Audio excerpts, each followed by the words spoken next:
ଶିକ୍ଷକ ରୂପେ ଆରମ୍ଭ କଲେ ଯେ ଜୀବନ, OES ପାଇ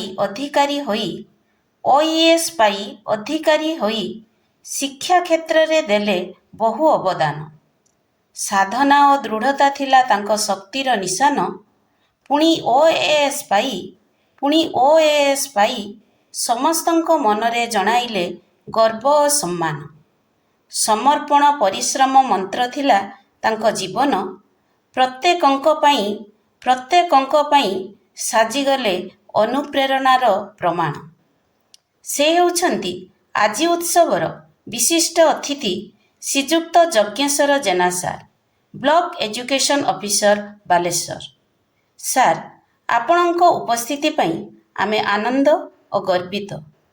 ୱେଲକମ୍ ସାର୍, ମୋଷ୍ଟ ୱେଲକମ୍। ବର୍ତ୍ତମାନ ମୁଁ ଅନୁରୋଧ କରୁଛି ଆମ ବାର୍ଷିକ ଉତ୍ସବର ସ୍ନେହ ଓ ସମ୍ମାନର ପ୍ରତୀକ ପୁଷ୍ପଗୁଚ୍ଛ ବିଶିଷ୍ଟ ଅତିଥି ମହୋଦୟଙ୍କୁ ପ୍ରଦାନ କରି ସମ୍ମାନିତ କରିବେ।